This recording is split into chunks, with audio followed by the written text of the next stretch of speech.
All right, everyone. Well, we made it to week 13. This is the last week of content.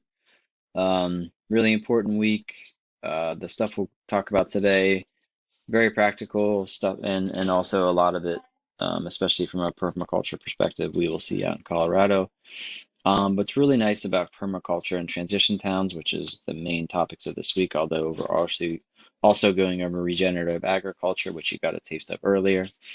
But permaculture and transition towns in particular are two very holistic concepts that really encompass and include just about everything we've talked about this semester and more.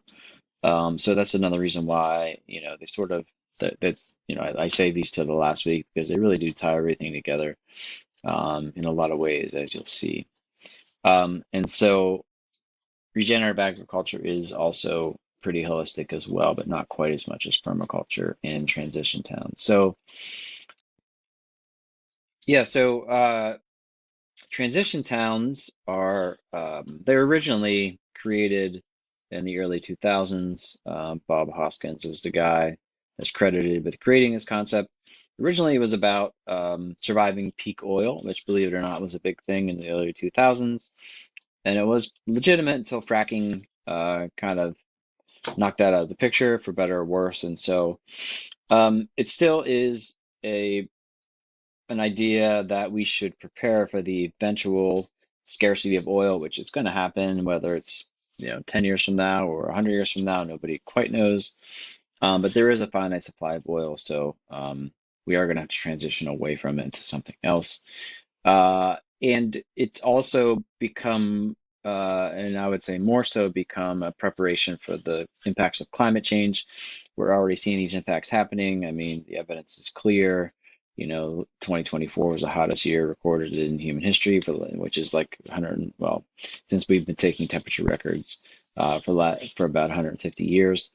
We keep setting all these temperature records. We know that sea level's rising. There's acidification, as you learned about last week. So there's just a lot of things that we know that, we are going to have to adjust in some way. We're already seeing that out there. And so transition towns are a way to sort of buffer yourself or provide a buffer against some of the worst impacts of climate change. And then one of the main ways that they do that is by localizing as much as possible and becoming as self-sufficient as possible.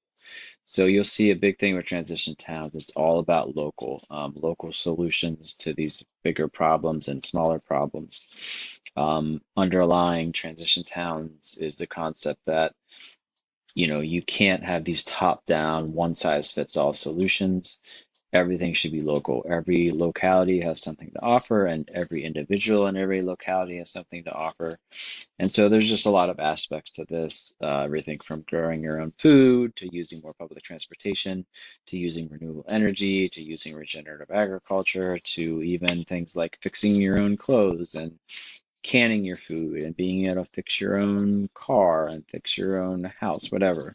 So everything is local, local, local, and people should be as self-sufficient as possible.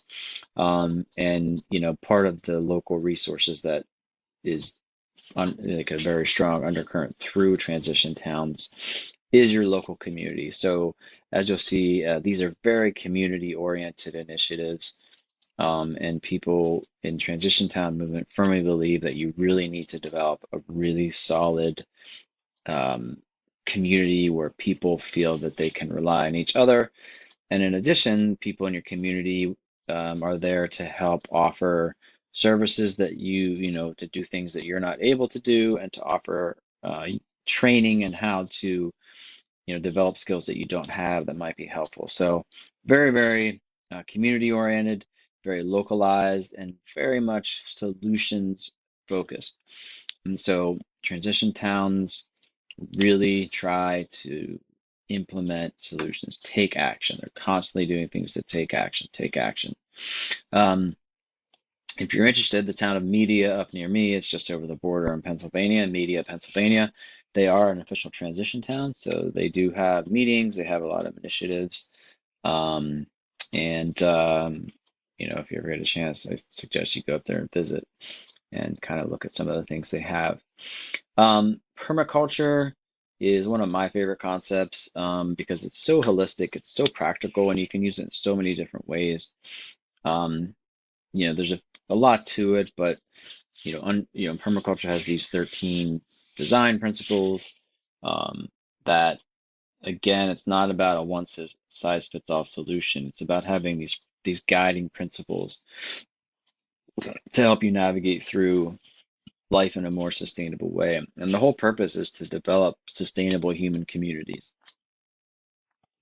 The term permaculture comes from permanent culture. So they want to establish this sort of permanent culture that can last, that can sustain itself, that can be environmentally friendly, that can be open, can be diverse, welcoming to all people. So it's a really great movement. And one of the really important aspects and where it really started was the idea that we should design human communities to mimic nature as much as possible. And by that, you mean, there's no waste in nature. Everything is reused in nature. Nature operates on renewable energy. Nature is diverse. Nature when it is diverse, is resilient.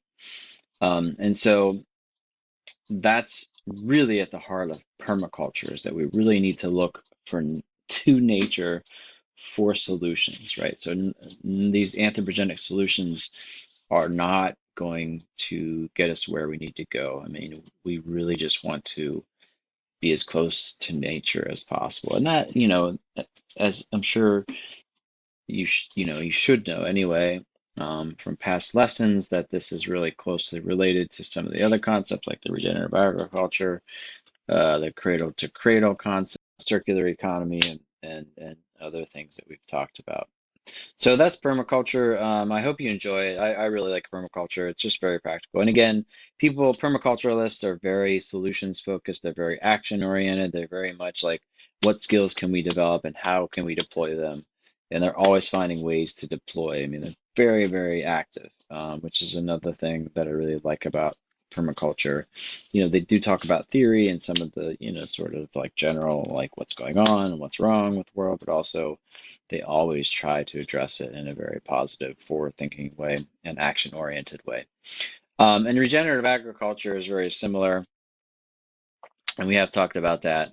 But remember, regenerative agriculture is it's a way to grow food in a manner that's very as close as possible, mimicking nature, right? So the key to regenerative agriculture, it rebuilds the soil, it sequesters carbon, fosters biodiversity. It eliminates the use of pesticides and fertilizers and herbicides. So it's a natural way to grow food, and it's something I'm kind of, I guess, if you're looking for it, it's out there a little more. And you know, there are some large and small scale regenerative farms out there, and um, we'll probably hear about that concept. We're not in Colorado, um, when we can visit some of these farms, because I'm sure they are implementing, or they have implemented regenerative practices. So it's the way we're going to have to grow food in the future. So hopefully it's something that resonates with you. Okay, so those are the three concepts this week. I hope you enjoy them, and if you have any questions, let me know.